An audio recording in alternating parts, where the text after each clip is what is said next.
안녕하십니까. 4월 31일 성형외과 뿌티센터 성형외과 전문의 이정일입니다. 오늘은 가성비 좋은 시술에 대해서 얘기를 해볼 텐데요. 가성비라는 게 어떤 물건이든 구매를 할 때 굉장히 중요한 요소이기 때문에 여러분도 그런 부분을 많이 고려하실 거라고 생각이 됩니다. 그래서 오늘은 가성비가 좋은 시술에 대해서 한번 추천을 해 보도록 하겠습니다. 먼저 가성비라는 단어에 대해서 한번 생각을 해볼 필요가 있는데, 가격 대비 성능비, 즉 우리가 지출한 비용에 대해서 성능이나 만족감이 얼마나 높은가를 말하는 단어입니다. 근데 이제 가성비라고 하면 대부분은 무조건 싼 것에 초점을 맞추는 경향이 있습니다. 근데 이제 싼 게 무조건 가성비가 좋다, 사실 그거는 무조건 맞는 말은 아니죠. 예를 들면 2배 더 비싸더라도 만약 효과가 3배 더 좋다고 하면 이건 사람에 따라서는 가성비가 좋다라고 생각할 수가 있겠죠. 그래서 오늘은 이 가격과 성능 두 가지 측면에서 시술을 추천해 드리도록 하겠습니다.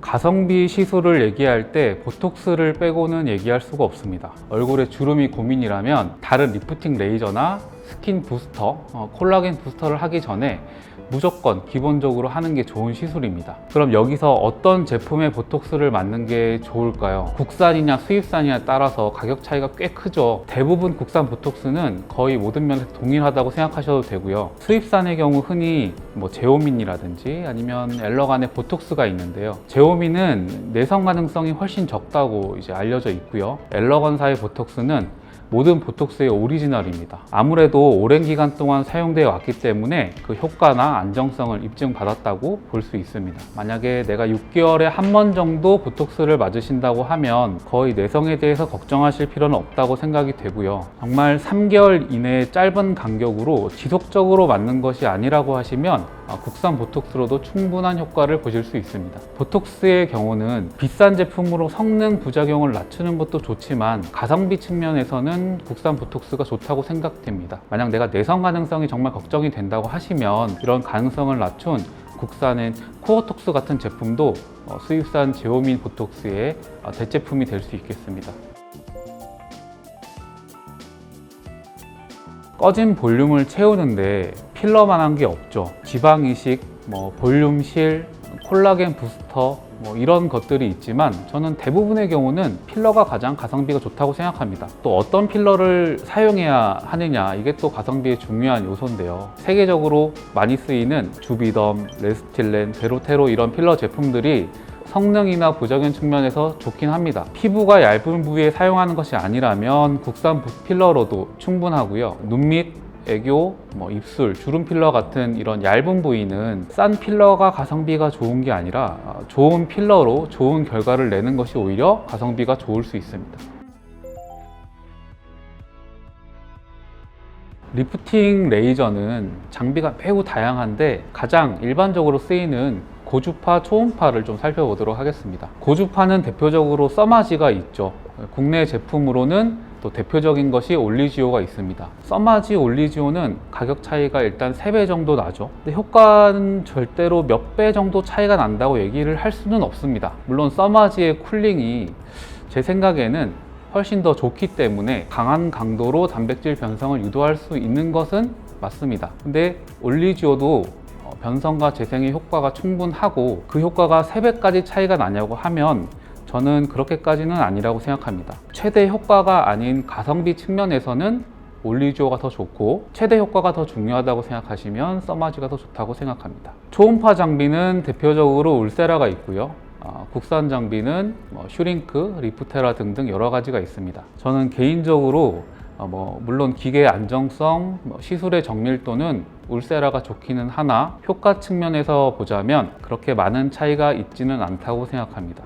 그래서 초음파 장비로 보자면 슈링크라든지 리프테라 같은 국산 장비가 가성비가 좋다고 생각합니다. 사실 여기서는 가격이 싸서 가성비가 좋다라고 할 수 있는 시술은 거의 없죠. 통증도 있고 가격도 비싸지만 레이저에 비하면 효과가 좋기 때문에 그런 것들을 감안하고 시술을 받게 되는데요. 그럼에도 불구하고 가성비 시술을 이 스킨 부스터나 콜라겐 부스터에서 뽑아보자면 흔히 물광 주사라고 하는 하이드로 리프팅 그리고 스킨 보톡스를 추천드리겠습니다. 사실 피부를 좀 팽팽하게 만드는 방법이 콜라겐의 재생도 있지만 가성비로 따지면 히알루론산 주사가 가장 좋다고 일단 생각이 되고요. 또 얼굴이나 목 피부의 미세 근육, 또 피부와 가까운 층의 근육까지 영향을 주는 스킨 보톡스가 근본이라고 생각합니다. 물론 리쥬란이나 엑소존, 기타 등등의 스킨 부스터도 충분히 좋지만 먼저 하이드로 리프팅, 스킨 보톡스를 해보시는 것을 추천드립니다. 솔직히 이런 가성비 시술에 대해서 얘기를 하면서도 일괄적으로 설명하기가 어렵고 이렇게 말씀드리는 게 맞는가 하는 생각이 드는데요. 왜냐하면 이 모든 얘기는 그 시술이 동일하게 이루어졌다는 가정하에 말씀을 드리는 겁니다. 현실적으로는 불가능하죠. 나는 슈링크를 했는데 효과가 없어. 나랑 슈링크는 맞지 않아.